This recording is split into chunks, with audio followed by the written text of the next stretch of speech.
Shalom, शालोम, शालोम। प्रभु यीशु मसीह नासरी के नाम में एक खिड़की, एक दरवाज़ा, एक रास्ता।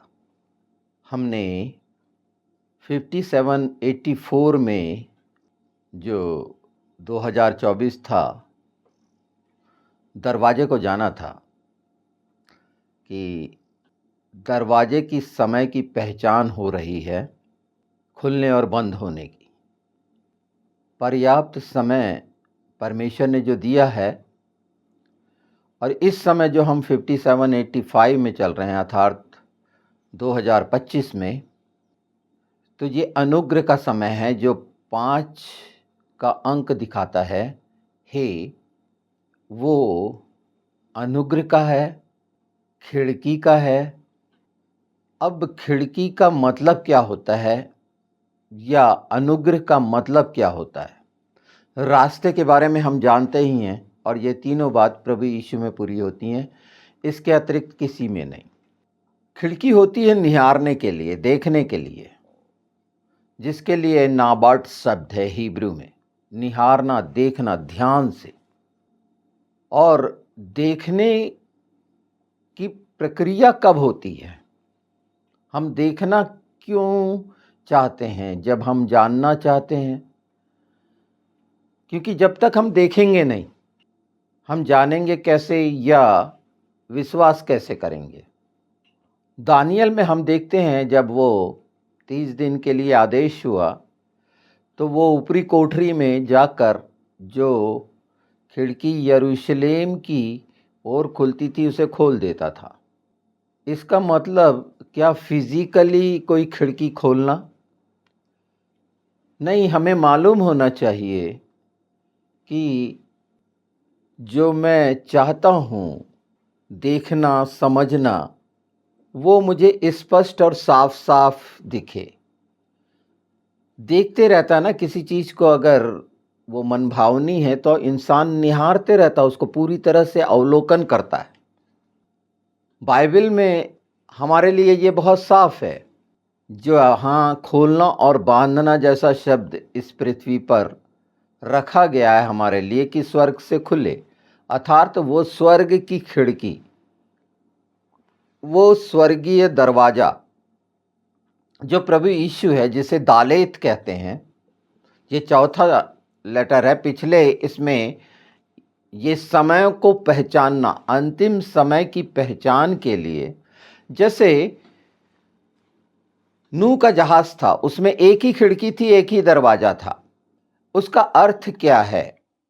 बहुत सारी खिड़कियां हो सकती थीं, पर सुरक्षा, बचाना, ये समझ में आता है।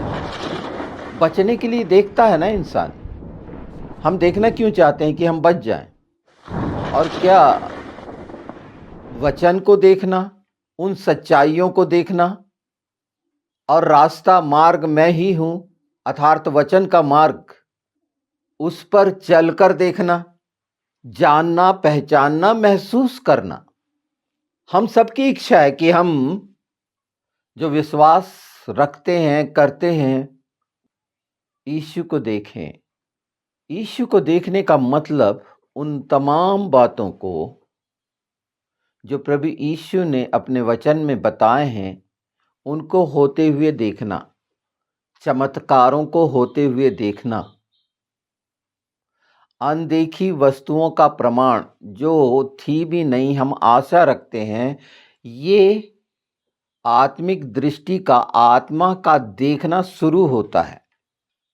पहले राजा में देखिए, पहला राजा 8वां अध्याय 48।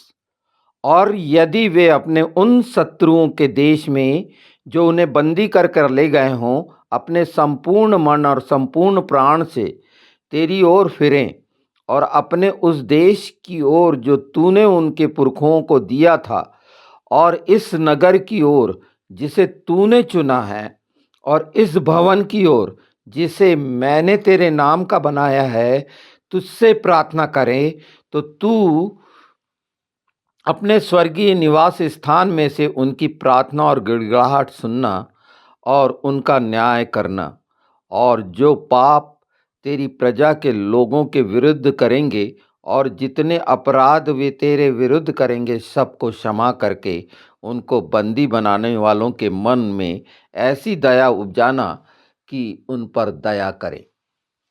ये वही बात हुई। ये सुलेमान प्रार्थना कर रहा है, निश्चित करा गया है, और उसी का फॉलो अप है जो दानियल कर रहा है। उसे ये याद है, ये वचन की सच्चाई याद है, और उसका प्रमाण है कि प्रभु ने वहां पर कार्य किए। आप देखते हैं वो आग के भट्टे में चौथा कौन था? सिंहों से बचाने वाला कौन था? ये वचन की सच्चाई, वचन ने बचाया, यीशु ने बचाया, मसीहा ने बचाया। तो ये समय जो है पूरी अच्छी रीति से वचन को निहारने का है, स्वर्गीय स्थानों को निहारने का है। ये वचन, स्वर्गीय स्थान एक ही हैं, अलग नहीं है। वचन के डेरे की जब हम बात करते हैं, कठिन जरूर लग रहा होगा, पर यह तैयारी का है कि हम तैयार हों अंतिम समय के लिए, क्योंकि बहुत करीब है आगमन प्रभु यीशु का। ये हम सब सुन रहे हैं। इसे कैसे देखें? तो ये अनुग्रह का समय, निहारने का समय। अगर हम चित्र की भाषा समझते हैं तो जो 5वां लेटर हिब्रू का हे है, वो आराधना करते हुए दिखाया गया है। मतलब ऐसे दोनों हाथ उठे हुए हैं आराधना के लिए। तो इच्छा क्या है? हम आराधना में क्या देखना चाहते हैं? प्रार्थना में हम उन जगहों पर रहना चाहते हैं। आत्मा उन जगहों के लिए हमको प्रेरित करती है जब हम उद्धार पा चुके हैं। ये उद्धार पाने वालों के लिए है, क्योंकि उद्धार पाया हुआ आत्मा में पवित्र आत्मा के द्वारा जीवित होता है। नहीं तो मरा हुआ विवेक संसार के कार्यों में ही लगा रहता है। उसकी मन की इच्छा जरूर होती है, पर वो भटका होता है, उसके पास कोई उपाय नहीं होता। हमारे पास खिड़की है, और ऊपर खिड़की है जो स्वर्ग को प्रकट करती है। ये संसार का एक डब्बे में जो हम बंद है, एक छोटा सा हिस्सा, नूह का जहाज एक डब्बा ही तो था चारों तरफ से, पर उसकी मान्यता है आर्क ऑफ काउनेंट। हाँ, ये शब्द मैं इसलिए बता रहा हूं कि संसार में हमारे लिए उपाय किया गया है जो हमेशा मदद देने के लिए तैयार है। वो कहता है अपने तमाम बोझ दे दो, मत डरो, क्योंकि संसार में ये शैतान के द्वारा इस तरह की बंधुआई में बहुत से लोग हैं, और ये वो समय है जो हम इच्छा रखते हैं पाने की। और इसके लिए जितना हम पवित्र आत्मा से मदद मांगेंगे, इन हिस्सों को और साफ साफ समझ जाएंगे, खिड़की का अर्थ समझ जाएंगे, दरवाजे को और भी गहरी पहचान के साथ पहचान जाएंगे। और वो रास्ता जिसे हम कहते हैं, प्रभु यीशु ने कहा यूहन्ना 16 में कि मार्ग, सत्य और जीवन मैं हूँ। तो ये मार्ग को पहचान लेना, ये सच्चाइयों को देख लेना, निहार लेना, समझ लेना ध्यान से, ये आत्मिक है। जो हमें पसंद होता है हम उसको निहारते रहते हैं ना, जो खूबसूरती है, प्राकृतिक सौंदर्य किस तरह से हमें आनंदित करता है। तो ये सोचिए कि ये निहारना, वो हम निहारते रहते हैं, साधारण दृष्टि से नहीं देखते रहते, कुछ हो रहा होता है। यहाँ तो आत्मा के लिए निहारने का मतलब है छुटकारा, उसके करीब होना, उसके साथ होना। आत्मा इसलिए तो भूखा और प्यासा है। जकरिया 14 उसका 4। उस दिन वह जैतून के पर्वत पर पांव रखेगा जो पूर्व की ओर यरूशलेम के सामने है। तब यह जैतून का पर्वत पूर्व से लेकर पश्चिम तक बीचों बीच से फटकर बहुत बड़ा खड्ड हो जाएगा, तब आधा पर्वत उत्तर की ओर और आधा दक्षिण की ओर हट जाएगा। ये हमारे मसीह का आगमन का है ना, और वो घटना होगी, ये हम देखेंगे। आदि में ये हो चुकी, ये कल्पना नहीं है। हर वो बात कैसे पूरी हो रही है, अभी वर्तमान में जो घटना घट रही है।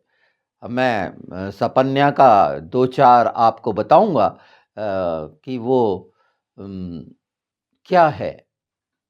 हम जैसे जैसे इस बात को जानते और समझते जाएंगे, तो देखने के वास्तविक अर्थ को हम जान लेंगे। रूबेन का मतलब भी देखना होता है। देखो, एक पुत्र किसके लिए बोला गया? प्रभु यीशु के लिए ना। क्या दिखाता है, किसको देखना है?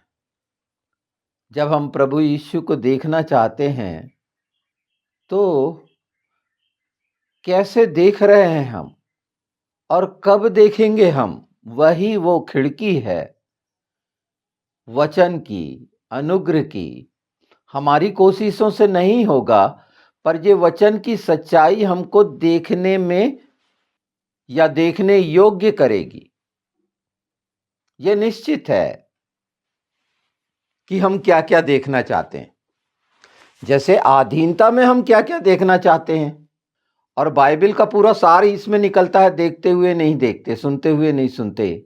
तो उसकी मूल वजह है कि उसके पीछे क्या है जो आत्मा जानना चाहता है, और अम, हम उन बातों पर ध्यान नहीं दे पाते, और ये शांत होकर, चुप होकर होगा।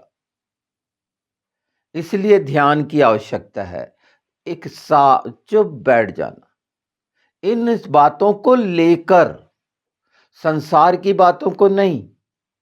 क्योंकि ये सच्चाई पवित्र शास्त्र की है जो आप सुन रहे हैं। ये कल्पना या कहानी नहीं है। आपने जो पहला राजा 8 में सुना, उसी बात को तो दानियल ने कोड किया है। और पूरी बातें पवित्र शास्त्र की, जो हम कहते हैं ओल्ड टेस्टामेंट, पुरानी वाचा, वहीं से तो कोड की गई हैं, वहीं से बताई गई हैं ना, वहीं से निकाली गई। प्रभु यीशु ने क्यों यशायाह 4 को खोला, जिसे हम 4 बोलते हैं, और उन बातों को जो पूरा होना था, हर जगह पर क्यों हम रेफरेंस देते हैं कि फलाने भविष्यवक्ता ने कहा था। अर्थात इसका मतलब ये है कि ये वचन को का जो विस्तार है, पर केंद्र तो यीशु है, वचन है, उसमें सब समाहित है। और जो प्रभु यीशु ने बोला, अगर हम वैसा देखना चाहते हैं, वैसा सुनना चाहते हैं, तो आवश्यक है हमारा ध्यान कहाँ पर होना चाहिए। और सिखाने के लिए तो पवित्र आत्मा है, शिक्षक पवित्र आत्मा है। मेरे सामने एक प्रश्न आया था, एक बेटी का था, कि एक वीडियो वैसा बनाएं जो वचन को सीखने में मदद मिले। तो पवित्र आत्मा के विषय में जितने भी वीडियोस हैं, पवित्र आत्मा दिया ही इसलिए गया है कि वो हमें शिक्षा दे, सिखाए। कोई दूसरा नहीं सिखा सकता।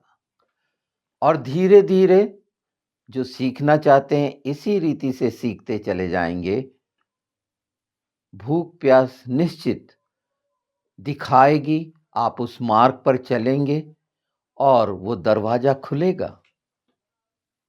दरवाजा खुलेगा तभी आप अंदर जाएंगे ना, स्वर्ग में।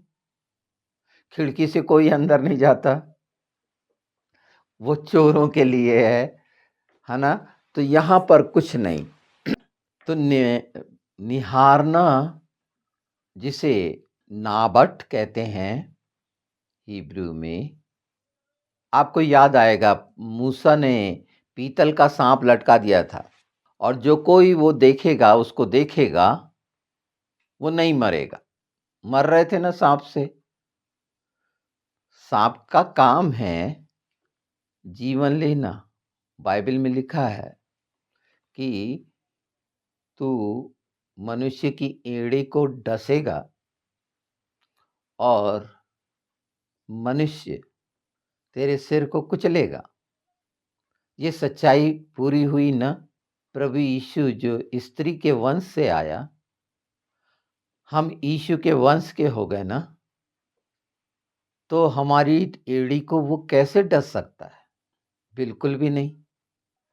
एड़ी शरीर का वो आखिरी हिस्सा है जो हमारे चलने फिरने में हमारी मदद करता है। याकूब कहते हैं, याकूब जिसे हम कहते हैं, वो एड़ी है, एड़ी को पकड़ने वाला याकूब। एड़ी पकड़ के पैदा हुआ था ना, तो वो कुचला गया है। और इसीलिए बाइबल में लूका 10:19 में सांप और बिच्छुओं को कुचलने का अधिकार किसको मिला है? हम जो यीशु के वंश हैं, स्त्री वंशी हैं, हम अगर मानते हैं, इस सच्चाई को जानते हुए, नाबाट निहारना, देखना, अगर हम इसको साफ साफ देखना चाहते हैं, पौलुस बोलता है धुंधला देखता हूं। क्यों? ये धुंधलापन कैसे खत्म होगा? तो ये वो समय है। आप जरूर पिछले वीडियोस में जाना जो समय को पहचान कराते हैं, 57, 85 और 57, 84, जिसमें आपको द्वार का भी मिलेगा जिसे दालेत कहते हैं, और हे का भी मिलेगा, मतलब 57, 84 इसकी डिटेल मिलेगी। और उसमें आप वहाँ से इन बातों को जानते हुए इन बातों को समझेंगे, तो ये जो आखिरी अंतिम समय प्रभु यीशु के आगमन का है, आपके लिए दरवाजा बंद नहीं होगा। अगर उत्पत्ति 15:5 में चलिए, उस शुरू में चलते हैं, तो अगर हम देखेंगे तो परमेश्वर ने अब्राहम को बोला और वो बाहर निकल के आकाश को देखा, वहां नाबाट शब्द आया और प्रतिज्ञा हुई वहां पर परमेश्वर के द्वारा कि उसकी संतान कितनी होगी। और आज हम देख रहे हैं ये किसकी संतान की बात हो रही है। यीशु ने कहा कि उसने बड़ी इच्छा रखी थी अब्राहम ने देखने की। उसके पहले मैं हूं, ये आया है ना बाइबल में। जो बाइबल वचन का अध्ययन करते रहते हैं, इस बात को बहुत अच्छे से जान रहे हैं। खुल जाएगा यीशु के नाम में और सरल हो जाएगा। ये खुलना आवश्यक है, बंधनों का खुलना। यीशु ने इस्तेमाल किए थे गांठों के खुलने के लिए इफ्तह, और जबान खुल गई थी। तो हर चीज के खुलने का जो अधिकार मिला है और बांधने का, किस चीज को हम अपने लिए खोलते हैं या बांधते हैं स्वर्गीय स्थानों में, वो हमारे लिए हो जाएगा। पर हम इन रास्ते पर, जो यीशु का रास्ता है, समय का रास्ता है, निश्चित किया हुआ रास्ता है, अनुग्रह का रास्ता है, उसकी पहचान के लिए पवित्र आत्मा कैसे धीरे धीरे इन सच्चाइयों को और हमें ले जा रहे हैं कि हम पूरा पूरा छुटकारा पाएं, पूरा उद्धार पाएं, अनंत जीवन पाएं। और उसके कितने अच्छे परिणाम हमारे सामने आ रहे हैं। आज हमारा केंद्र, हर मनुष्य का केंद्र, वो महाशक्ति अमेरिका है, बिल्कुल। और ट्रंप है, एलन मस्क है। ये नाम की मैं बड़ाई नहीं कर रहा, परमेश्वर ने रखा। वहां पर एक स्त्री जो पॉल वाइट करके है, जिसकी पॉल वाइट मिनिस्ट्री है, हो सकता है बहुत सारे स्कैंडल में लिप्त हो, मैं नहीं जानता। पर वहां पर फेथ हाउस खुला, जहां पर विश्वास से निश्चित पवित्र आत्मा के द्वारा मैं आशा रखता हूं कि वो बहन बहुत अच्छा काम करेगी। उसको एक ऐसा प्लेटफॉर्म मिला जो पूरे ताकत को दिखाता है परमेश्वर की, और वहां से जो घोषणा हो रही है क्रिश्चियंस के लिए, कितना सुंदर है कि पूरा पूरा संसार उद्धार पाले, हर जाति, हर धर्म, हर भाषा, बाइबल में लिखा है कि वो सब घुटने टेकेंगे और अंगीकार करेंगे। सब परमेश्वर के बच्चे हैं, सब आएँगे, इसमें छोटा, बड़ा, इसमें नहीं। दुविधा डालने वाला शैतान है कि ये सच्चाई को ना जान सके, ये सच्चाई और कहाँ मिल पाएगी? परमेश्वर के करीब करने की, आत्मा के करीब होने की इतनी बड़ी सच्चाई जो सिर्फ खिड़की, दरवाजे और रास्ते को समझने से पूरी होती है। और इसके लिए हमारे पास हम सबसे बड़ा मददगार यीशु के नाम में मिला है, पवित्र आत्मा, जो हमें निरंतर निरंतर आत्मा के रास्ते पर चला रहा है और आप सुन रहे हैं। तो जब हम देखना है तो यूहन्ना 1:29 जरूर देखें। देखो, परमेश्वर का मेमना, वध किया हुआ मेमना, जो हमारे पाप उठाए लिए जाता है। और निश्चित वो क्रूस, वो प्रतीक है जिस पर उसे टंगाया गया। पीतल का सांप याद है, टंगाया गया था। कितनी दुविधा में लोग फंस जाते हैं कई बार। भोर का तारा यीशु भी है, भोर का तारा लूसीफर भी था। ये अंतर समझना आना चाहिए। एक सिंह प्रभु यीशु है, जिसका आगमन होगा, जो यहूदा का बब्बर कहलाता है, मसीहा कहलाता है। यहूदियों का विश्वास है, यहूदियों का उद्धार तो निश्चित है। वो कहेंगे धन्य है जो मसीह यह के नाम से आता है, उनका उद्धार है। पर हम अन्य जातियों के लिए कुछ चीजें कठिन हैं। परमेश्वर ने जानवरों की उपमा क्यों दी? कई लोग बड़े भावुक होते हैं, भावना प्रधान होते हैं। बिल्कुल, मैं भी ऐसा ही हूं। निश्चित मैं साहसी हूं। मुझे अच्छा नहीं लगता कि कोई मुझे बोलता है कि कई लोगों ने बोला कि शेर जैसा स्वभाव, सिंह जैसा स्वभाव, तो मुझे ठीक नहीं लगता। निश्चित ये भावनात्मक बातें हैं, पर आत्मिक बातें जो वचन के अनुसार हैं, उसके अर्थ अद्भुत हैं। जैसे आज हम देखने निहारने को जान रहे हैं, जो अनुग्रह के तहत है। परमेश्वर महान है। तो वो वध किया हुआ मेमना कहां पर दिखता है? क्रूस पर। तो हमारे लिए आत्मिक रीति से खिड़की कौन है? दरवाजा कौन है? अगर हम भेड़ हैं तो दरवाजा हमारा यीशु है ना। अद्भुत युक्ति करने वाला, शांति का राजकुमार। तो देखिए, आज ऐसे समय में वो खिड़की खुली जिसमें पहचानना और जानना हो रहा है। पहचानना, निहारने से पहचानना। और इसमें इन बातों का ध्यान अगर हमारे मन, प्राण, आत्मा, बुद्धि की सारी उसमें है, जो हमने पहला राजा 8 में पढ़ा, 48 से 50, तो याद रखिएगा, देखने वाले भी बनेंगे, सुनने वाले भी बनेंगे। इच्छा तो रखनी पड़ेगी, दृष्टि रखनी पड़ेगी। जब हम दृष्टि रखते हैं तभी तो देख पाते हैं। किसी चीज को एकाग्रता से देखना, अगर हम पहचानना और जानना चाहते हैं तो हमें कैसे टकटकी लगाकर देखते हैं। बिल्कुल। तो उस हिस्से को पवित्र आत्मा की मदद से यीशु के नाम में हम सब देखने योग्य होंगे, क्योंकि ये वचन पूरे हो चुके हैं, ये सच्चाई के साथ हैं। विश्वास करने वालों के लिए, अर्थात मसीहों के लिए, तो बहुत सारी बातों से अपने आप छुटकारा पाकर आत्मा का आनंद और शांति पाएंगे। यही सच्चाई है। हर वचन के पीछे जो पिता की इच्छा है, जो मैंने कहा कि हमें हमेशा का आनंद, हमेशा की शांति, जो उसके करीब हमें रखेगी। जब हम ये खो देते हैं तो संसार में बिखर हो जाते हैं। यीशु में हम इकट्ठे होते हैं ना, और इकट्ठा किया जाना जिसे एटोनमेंट कहते हैं, न्याय के समय निश्चित हम आनंदित और खुश होंगे कि हाँ, हमारे लिए कुछ ना कुछ अवार्ड तो होगा ही। बाप अपने बच्चों को कुछ ना कुछ तो देता है।